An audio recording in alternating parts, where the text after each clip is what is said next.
A while back I got this, so this is quite a nice case that fits these Ruideng power supplies, and at the moment that's just wired up to some inputs at the back.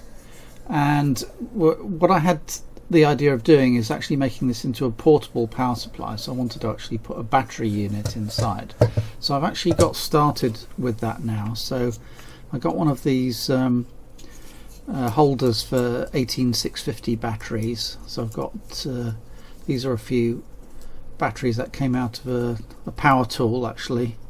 So you see I've already started assembling, so I've got some mains wire there which should be able to carry a bit of current, and I've soldered these across, so I've been trying to be careful to leave these holes accessible, so that because I might be able to use those to mount it down inside the case.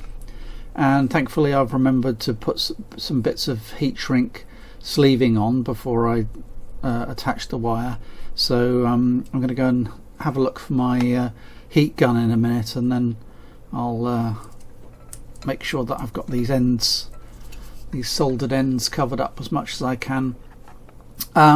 So the way that this works is you've got now 15 volts coming out across the blue and the brown wires, and then you've got these 3 sense wires. And if I get the circuit board, you'll see, so this is a pretty nice little board actually. It's got a whole load of MOSFETs on board, and the idea is that you connect the sense wires on the side here, V high, V middle, V low, and you put the battery on the outside contacts, B plus and B minus, and then these are the outputs and charging inputs.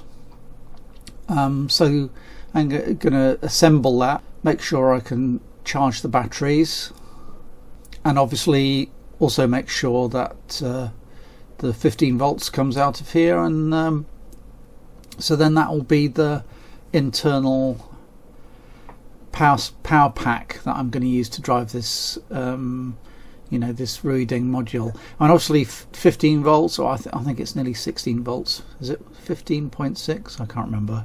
We'll measure it in a second.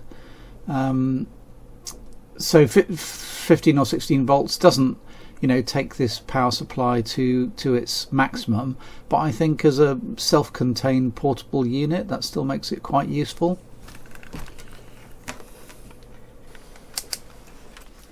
If I put this multimeter here, we can see what the voltage is on the batteries. I think these ones are charged up.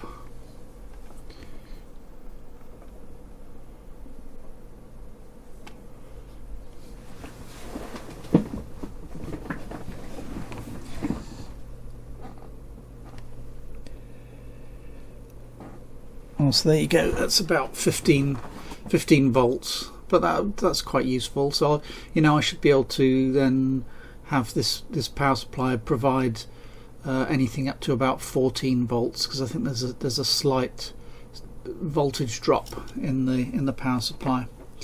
So there we go. I'll get my heat gun and get this bit insulated and connected up to the circuit board.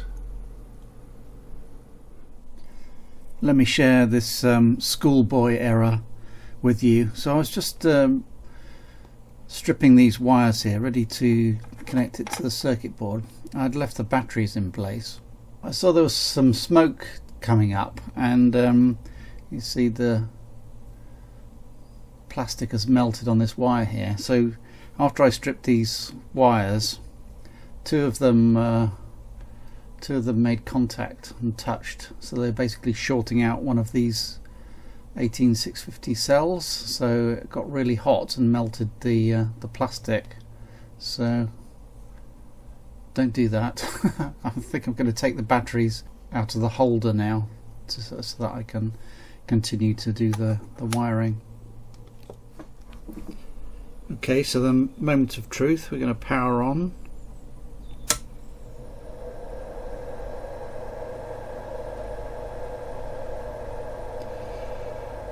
Right, so That's probably the most we can get, isn't it? It's about a volt lower than right, 13.7 is the max I can set it to, because it has to be lower than the input voltage, which is just a tad less than 15 at the moment.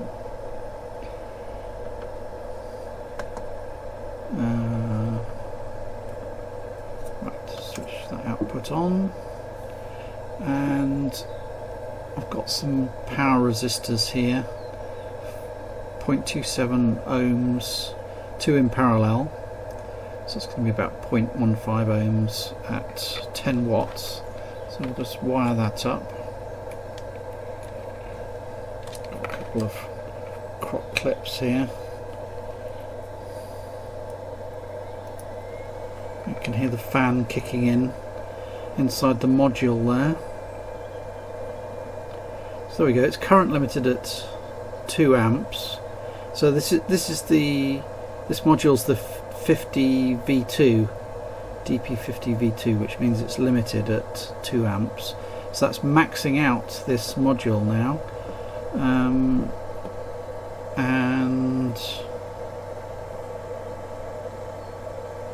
there's a little bit of warmth in those resistors. The MOSFETs seem cool, so that's good.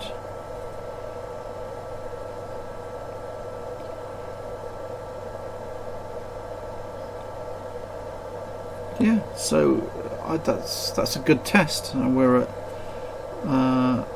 the maximum voltage, the current limit, and seems to be coping well with the resistive load.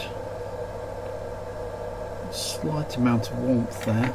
Just have a look at some of these other resistors, see if I've got anything lower than that. No. But anyway, we're current limiting, so it won't provide any more current. But yeah, so that seems like a useful power supply solution, and so the next step is obviously to get this battery box mounted inside in some way, and maybe shorten some of these wires because it looks a bit ragged at the moment. Alright, so I'm going to do that next. Right, so it's a very tight fit to get everything in. You can see that I haven't yet shortened some of these wires, but the battery box goes in there, squeezed in really between the two fans, and I've wired that up to the power inputs on the back there, so that it'll still be possible to charge the batteries through the rear port there. So let's fire it up.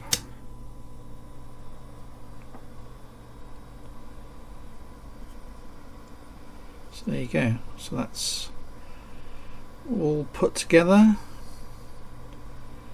and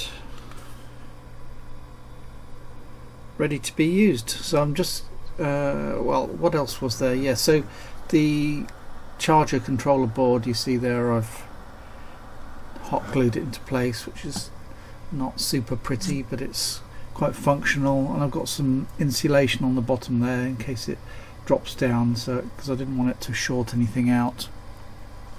So basically all I need to do is slip the cover on there, reassemble it. I found some more rubber feet, so it sits quite firmly on the table now, which is good.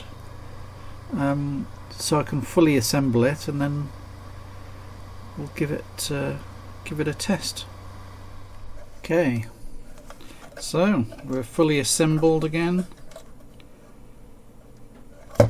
Some rubber feet on the bottom. Nice self-contained power supply. And once again, so I'm just going to put these power resistors on, draw a bit of current out of it. Right, on, and there we go. There we go, that's drawing 2 watts, so 2 amps. That's current limiting because of the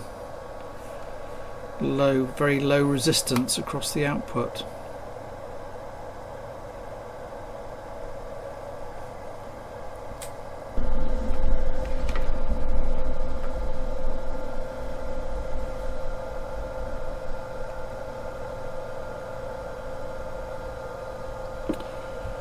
So I'm very pleased with the result. Really, I've got a nice new compact battery powered power supply using this Ruideng module, and